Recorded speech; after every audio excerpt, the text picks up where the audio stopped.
የኢኮኖሚክ ፓርቱን በተወሰነ ለማንሳት እንደሞከርኩት ሁለተኛ አንኳር ጉዳይ የሆነውን የሰላም የማህበራዊ ጉዳዮች እና የፖለቲካ ጉዳዮች ለመዳሰስ ሞክራለሁ። በርከት ባሉ የምክር ቤት አባላት በተደጋጋሚ የተነሳው ግጭት ሰላምን የማጽናት ለብሔራዊ ጥቅም የጋራ አቋም እንደ ሀገር እንደ ሕዝብ የመያዝ ጉዳይ በጣም አስፈላጊ ጥያቄና ኮንሰርን ነው። እኔ ላነሳ የምፈልገው መንስኤው ምንድነው፣ ምን ተሰራ የሚለው በተወሰነ ደረጃ ለመዳሰስ እሞክራለሁ። ኢትዮጵያ ውስጥ የሰላም እጦት በቀጣይነት እየተጋጨን በየተራ እየተጋጨን እንድንኖር ያደረገን ምክንያት አንደኛው ከጥንት የተጣባን ያልተላቀቀን ማንኛውንም የሐሳብ ልዩነት በኃይል የመፍታት ልምምድና ባህል ነው። ባልና ሚስት ሲቀያየሙ በኃይል፣ አባትና ልጅ ሲቀያየሙ በኃይል፣ ጎረቤት ሲቀያየም በኃይል፣ የፖለቲካ ሰዎች ሲቀያየሙ በኃይል ችግር መፍታት፣ ንግግር አለማስቀደም፣ ይሄ አንዱ ከጥንት የተጣባን በሽታ ነው። ሁለተኛው ያልተላቀቀን ላለፉት 100 ምናምን ዓመታት በሞደርን የኢትዮጵያ ታሪክ ውስጥ በየዘመናት ከኛ ጋር የተጓዘው ደግሞ የባንዳነት አመል ነው። በአድዋ ስንዋጋም በሌሎቹም ጊዜያቶች ያልተላቀቀን የባንዳነት አመል ነው። በእርግጥ ባንዳነት ያቆስላል እንጂ አይገልም። ብዙ ባንዳዎች በተደጋጋሚ ኢትዮጵያን አቁስለዋል፣ ማጥፋት ግን አልቻሉም። ሶስተኛው ችግር የጠላቶቻችን ዘመን የማይሽረው ጊዜ የማይገታው ያልተቋረጠ ስጋት ኢትዮጵያ ያደገች ለታ ኢትዮጵያ ስትበለጽግ ኢትዮጵያ ሀያል ጀግና ሕዝብ ያላት ሀገር ቀና ካለች ችግር ነውና ሳትነሳ እዛ እናስቀራት የሚለው የአንድ ዘመን አይደለም፣ ያልተቋረጠ ስጋትና ኢንቨስትመንት። እነዚህ ሶስት ጉዳዮች ይመጋገባሉ። ጠላት አለ፣ ስጋት ስላለው ኢንቨስት ማድረግ ይፈልጋል። ቀጥታ የሚቀጠር ባንዳ አለ፣ አመል ነው አይለቅም። ያ የሚቀጠር ባንዳ ከተቀጠረ በኋላ በኃይል ችግር የመፍታት ልምምዳችን ደግሞ ባህላችን ደግሞ አለ። ይመጋገቡና በዘመናት መካከል የኢትዮጵያን እድገት እየገቱ የኢትዮጵያን ዜጎች በአብሮነት የመኖር የማደግ ፍላጎት እየተቃረኑ ከኛ ጋር ለመኖር ችለዋል። በሀገር ውስጥ ያለው ባንዳ የቤቱን ምሰሶና የቤቱን የቀለም አይነት መለየት ከመቸገር ይመጣል። የዚህ ቤት ቀለም በአንዳንዶቻችን እይታ ነጭ መሆን አለበት፣ በአንዳንዶቻችን እይታ ቢጫ መሆን አለበት፣ በአንዳንዶቻችን እይታ ቀይ መሆን አለበት። ልንከራከር እንችላለን። የዚህ ቤት ቁመና በሚወስነው ምሰሶ ላይ ግን ሁላችንም የጋራ አቋም ከሌለን በቀር ምሰሶውን አፍርሰን ስለ ቀለም ብንጨቃጨቅ ግድግዳ በሌለበት መዳረቅ ነው የሚሆነው። የኢትዮጵያን ኤግዚስተንስ የኢትዮጵያን ሕልውና በሚገዳደር ጉዳይ ላይ መቆም የፖለቲካ ስብዕና አያሰጥም። ምክንያቱም የፖለቲካ ስብዕና ምን አይነት ስርዓት ምን አይነት ቀለም በሚለው መጨቃጨቅ እንጂ እንደ ሀገር ኤግዚስት ማድረጋችንን ጥያቄ ውስጥ የሚያስገባ መሆን የለበትም። ይሄ ይምታታና የቤቱ ቀለም ይቀየር የሚሉ ሰዎች የቤቱ ምሰሶ ከሚያፈርሱ ሰዎች ጋር አብረው ይቆማሉ። ለምሳሌ የትኛውን ቦታ የሚታጠቅ ሰው ብልጽግና ይውደቅ፣ እኔን እንኳን ብዙ አልጨከኑብኝም፣ አፈጉባኤው ይውደቁ ይሉ ይችላሉ። ነገር ግን ኢትዮጵያ ትውደቅ ከተባለ መተው ምን ላይ ይቀመጣሉ ነው። ፓርቲዎች እንዲቀያየሩ፣ ግለሰቦች እንዲቀያየሩ መጠየቅና የኢትዮጵያን ኤግዚስተንስ ጥያቄ ውስጥ ማስገባት የራስ እግር ላይ እንደመተኮስ ማለት ነው። ጠላቶቻችን ጉዳያቸው ማን ተቀመጠ አይደለም። በሚኒሊክ ጊዜም ነበሩ፣ በጃንሆይ ጊዜም ነበሩ፣ በየዘመናት ነበሩ፣ አሁንም አሉ፣ በሚቀጥሉም ይኖራሉ። ቋሚ ፍላጎታቸው ምሰሶውን ማፍረስ እንጂ የቀለም ጉዳይ አይደለም። የባንዳዎቹ ችግር የቤቱን ቀለም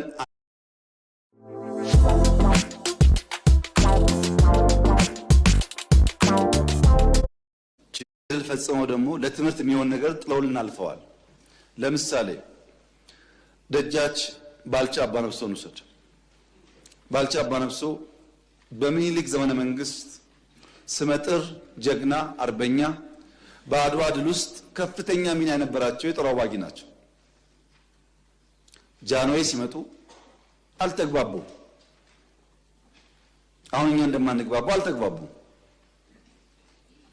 የጃንሆይ መንግስት ግዞት ጣላቸው። ከሲዳሞ ገዢነት አንስቶ ግዞት ጣላቸው፣ እስረኛ አደረጋቸው። በስተርጅና በግዞት ሳሉ ጣሊያን ድጋሚ መጣ። አድዋ ሄደው የተዋጉ ጀግና ድጋሚ ሲመጣ ሊያባብል ሲሞክር እኔ ጸቤ ከጃንሆይ እንጂ ከኢትዮጵያ አይደለም፣ ኢትዮጵያን ከሚወር ጋር አልቆምም ብለው በሁለተኛ ወረራ በስተርጅና ተዋግተው ሞቱ። እሳቸው የሉም። ገድላቸው፣ ታሪካቸው ግን ለሁላችን ትምህርት መሆን አለበት። ሊጋባው በየነ ወይም ደጃዝማች በየነ እንደማገኘው በሚኒሊክ ጊዜ በጣም ስመጥር ሰው ነበሩ። የወላይታ ገዢም ነበሩ። በጃንሆይ ጊዜ አልተግባቡም፣ ግዞት ተጣሉ። ግዞት መጣል ብቻ ሳይሆን አንዳንዴ አፍላፊ ተናግረዋል ተብለው በአለንጋም ተገረፉ። ያኝ ትልቅ ሰው ያኝ አርበኛ በግዞት ሳሉ ጣሊያን ሲመጣ እኔ ጸቤ ከጃንሆይ እንጂ ከኢትዮጵያ አይደለም ብለው ሁለተኛውን ጦርነት ሰሜን እየተዋጉ ነው የሞቱት። ለኛ መጽሐፍ አያስፈልገንም። አባቶቻችን ተገልጠው የሚነበቡ ገድል ሰሪዎች ናቸው።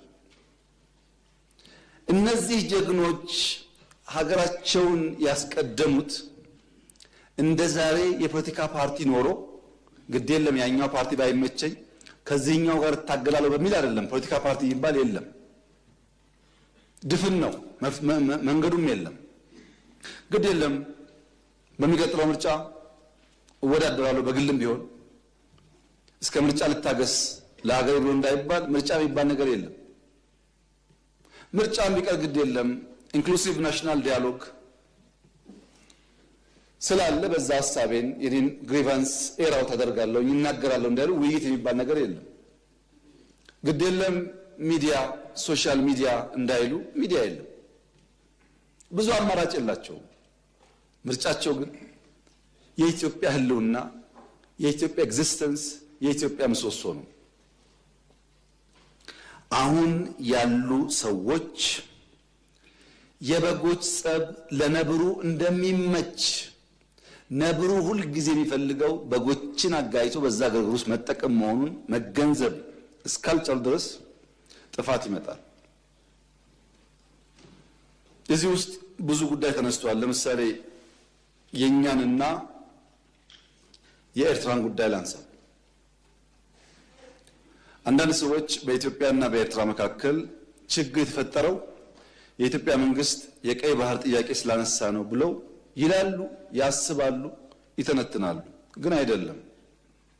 ኤርትራ ከተፈጠረች ዘመን ጀምሮ በኢትዮጵያ መንግስትና በኤርትራ መካከል ኢሹ ነበረ፣ ታውቃላችሁ። እኛ ከመጣን በኋላ አያስፈልግም ይቅርብን ብለን ሞክረናል። 5 ዓመት ለምነናል። ጸቡ የተጀመረው ብዙዎች እንደሚያስቡት የቀይ ባህር ጉዳይ ሲመጣ አይደለም። አይደለም።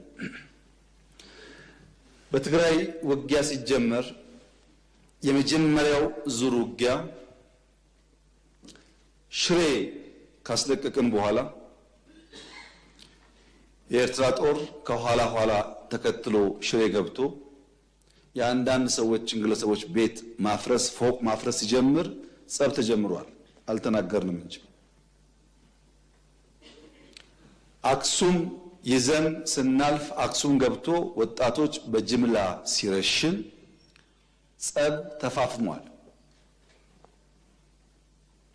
አድዋን ይዘን ስናልፍ አድዋ ሄዶ ፋብሪካዎች ሲፈታታ ሲሰርቅ ጸብ ተጋግሏል። አዲግራት ደርሰን የመድኃኒት ፋብሪካውን የሚነቀለውን ነቅለው የማይነቀለውን ሲያፈራርሱ ጸቡ ጫፍ ደርሷል። ግን የኢትዮጵያ መንግስት ያኔ በዚህም ለመዋጋት ብቃት አልነበረውም። ውስን ኃይል ነበረ። ሽሬን ከያዝን በኋላ ያጠቃውን ጣት እንከተል ነበር እንጂ የያዝነውን ቦታ እያጸናን አንሄድም። ይህ ጉዳይ የተከበረው ምክር ቤት ለዛሬ ዋጋ የለውም። ለታሪክ ማንሳት የምንፈልገው ጉዳይ አክሱም ወጣቶች ሲገደሉ፣ አድዋ ሲዘረፍ፣ አዲግራት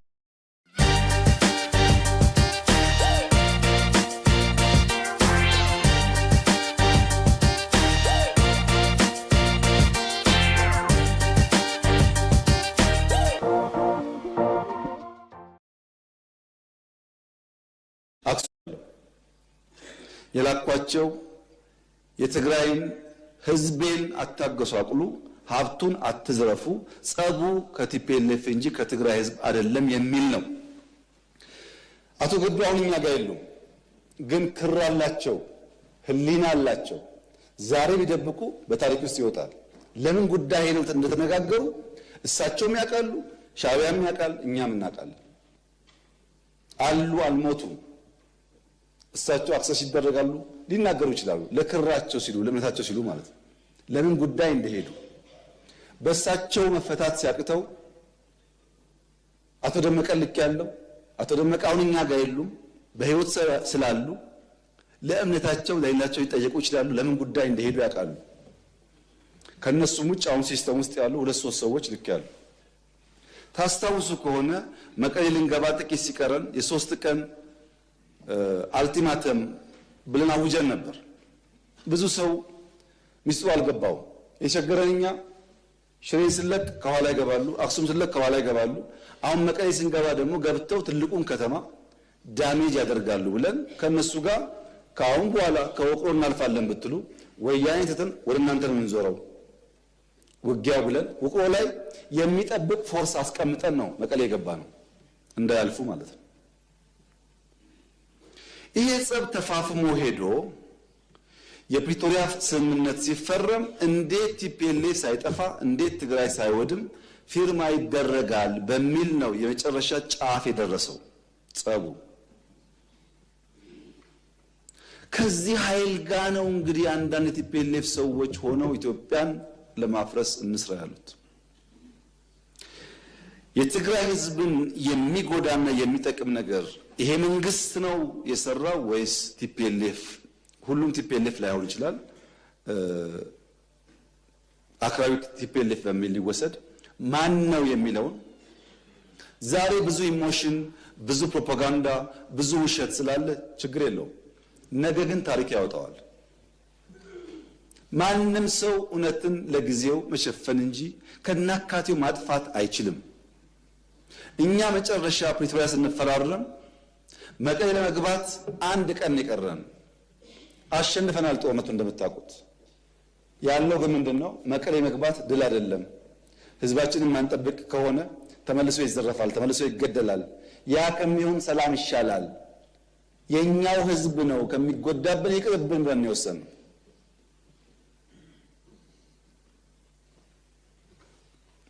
ዛሬ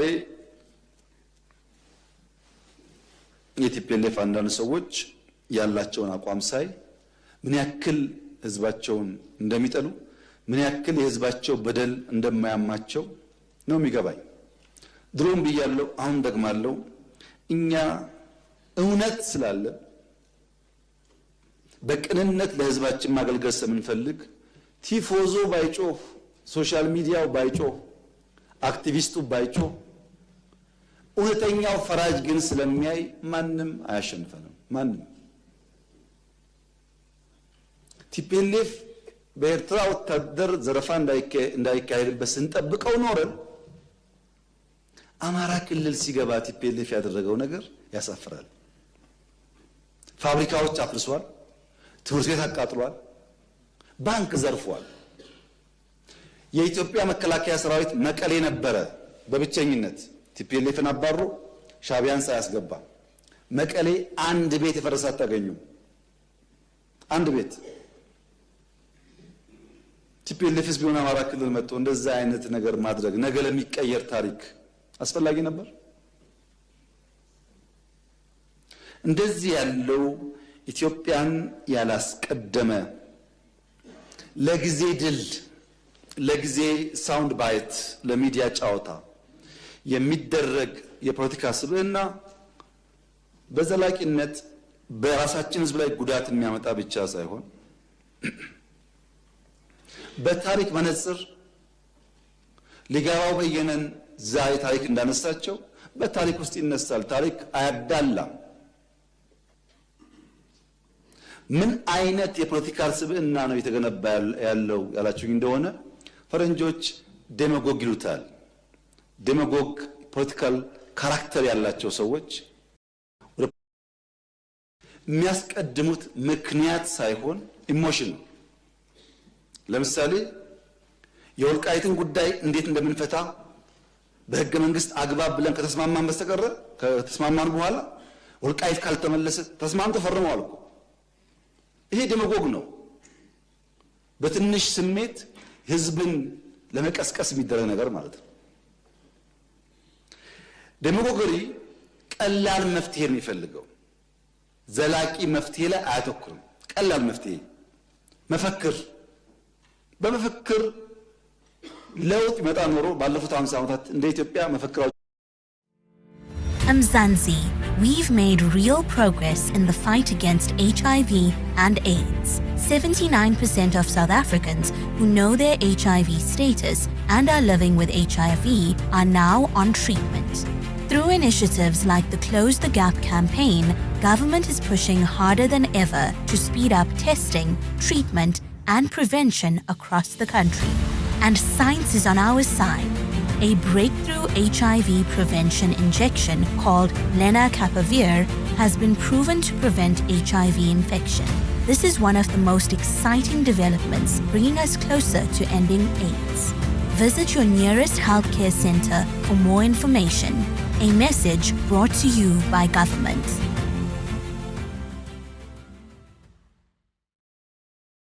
በመፈክር እፍታ መውሰድ ነው። ፋክት አይደለም። መጥፎ ባህሪ ነው። ባይዘው ፋክትን እውነትን ዲናይ ማለት ጥሩ አይደለም። አርሶ አደር ይቀየር ብለን በየመንደሩ ያያችሁት በቲቪ ሰራ ነው ቤት የሚባል ያልነበራቸው ሰዎች ሽንት ቤትና ቤት ሶፋ ቲቪ ነው ማድረግ ለሀብታም አይደለም። ስንት ሀብታም ኢትዮጵያ ያለና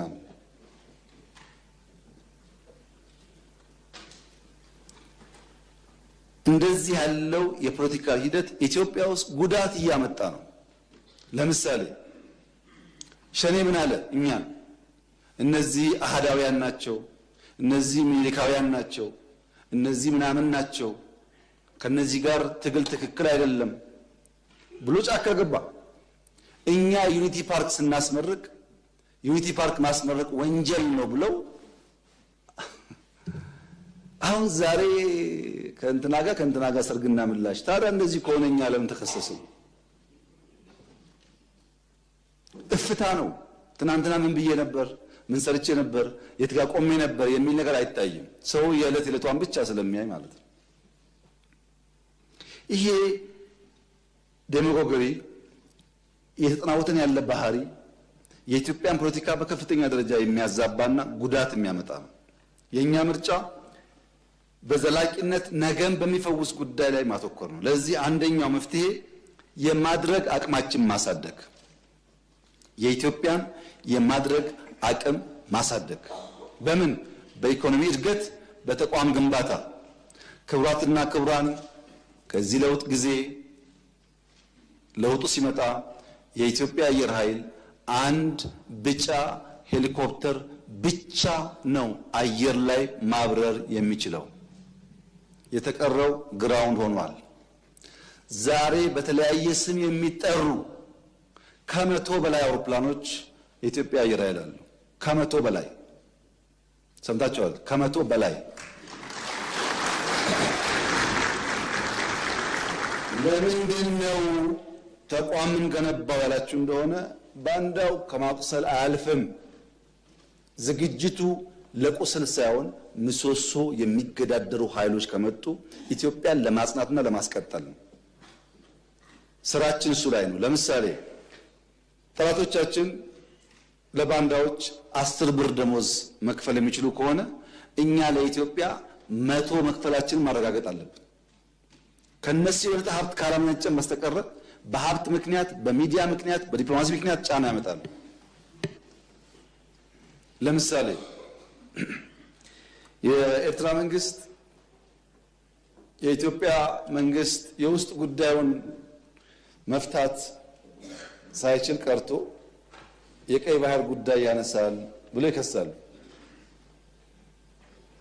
የውስጥ ጉዳያችን ላይ ሽንኩርት ከታፊው፣ በርበሬ አቅራቢው፣ አማሳዩ ተቀምጦ ሳለ ውስጥና ውጭ የሚለው ጉዳይ እንዴት ይሆናል? መብቃት ነው መፍትሄው። አሁን ለዚህ ምክር ቤት ማረጋገጥ የምፈልገው ኢትዮጵያን መጉዳት የሚፈልጉ ኃይሎች አሉ። ገንዘብ ፋይናንስ ያደርጋሉ። እመኑኝ ግን ኢትዮጵያን አይችሏትም። አልፈናል ከሱ።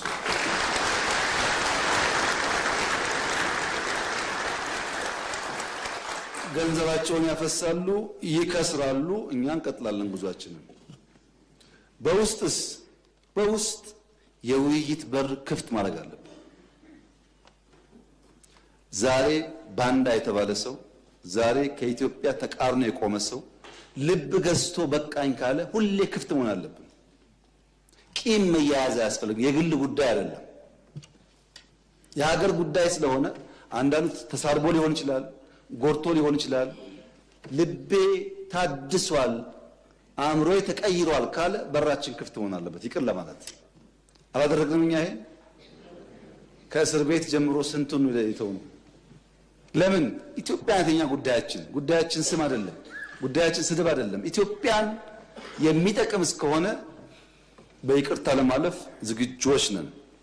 በዚህ ደግሞ በጣም በርካታ ሰዎች በአፋር፣ በቤኒሻንጉል፣ በኦሮሚያ፣ በአማራ በጣም ብዙ ሰው እየተመለሰ ነው። መመለስ እኮ ፋሽን ነው። ድሮ መውጣት ፋሽን እንደነበረው መመለስ ፋሽን ነው።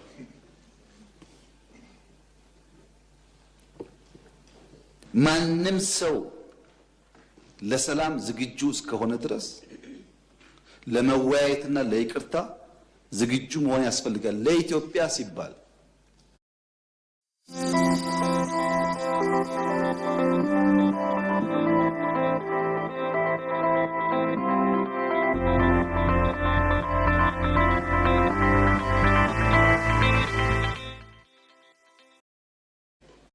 ብልጽግና ጋር ሲታገሉ ቆይተው የትግሉ አቅጣጫ መልክ ስቶ ባዳና ባንዳ መቀናጀቱን ሲያዩ እኛማ ጉዳያችን እንደዛ አለን ብለው የተመለሱ አሉ። እዛ ሆነው ምን አይነት ጥይት ቤት በኩል ምን አይነት ሬዲዮ የገባ እንዳለ መረጃ ይሰጡናል። ለአሁን ሲታይ ጠላት ናቸው፣ ግን በኢትዮጵያ ጉዳይ ላይ በኢትዮጵያ ጥቅም ላይ የመጣ ሲመስላቸው ደግሞ አእምሯቸው ተቀይሮ ልብ ገዝተው ለመከላከያ መረጃ የሚሰጡ ደግሞ ሰዎች አሉ። ለውጥ አለ ማለት ነው። የሚደንቀው ነገር በኢትዮጵያ ጉዳይ ላይ የማይደራደረው በአማራ አካባቢ በኦሮሚያ አካባቢ ያለው ብቻ አይደለም። በትግራይ አካባቢ ያለውም ወታደር ለትግራይ ጥቅም ነው እንጂ ነው የሚሞተው ኢትዮጵያ መጉዳትማ አልፈልግም ብሎ የሚቆመው ኃይል ቀላል ቁጥሩ ቀላል አይደለም። ይሄ በብሔራዊ ጥቅም ላይ ያለ አንደርስታንዲንግ እና መግባባት እየተሻለ እንደመጣ ያመለክታል።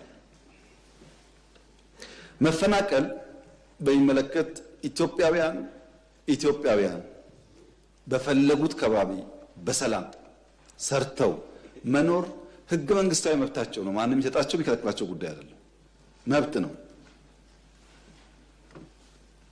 የተፈናቀሉ ሰዎች መመለስ ይፈልጋሉ። ቀድሞ የነበሩበት ከባቢ ይምጡልን ይላል። ማን የያዛቸው ነው ጉዳዩ። ለምሳሌ ጦርነት ሲጀመር ትግራይ ከኢሉባቦር ሸሽተው ትግራይ የሄዱ ሰዎች ነበሩ፣ አርሶ አደሮች። የተከበረው ምክር ቤት ከዛ ከመጣችሁ ሰዎች ኢሉባቦር ስትሄዱ አጥሩ ይሄን ጉዳይ ትክክለኛ መረጃ ነው። ሰዎቹ ሸሽተው ትግራይ ገብተዋል። ኢሉባቦር ያሉ አርሶ አደሮች ከነሱ ማሳ ቡና ለቅመው ሽጠው ገንዘቡን በአካውንታቸው ያስገባሉ። ሰዎቹ የሉም። ከእርሻቸው ላይ የተመረተ ምርት ሽጠው ገንዘቡን በራሳቸው አካውንት ያስገባሉ። ሰዎቹ የኛ ሰዎች በሌለንበት ሰርተው አካውንታችን እያስገቡ ነውና በቃ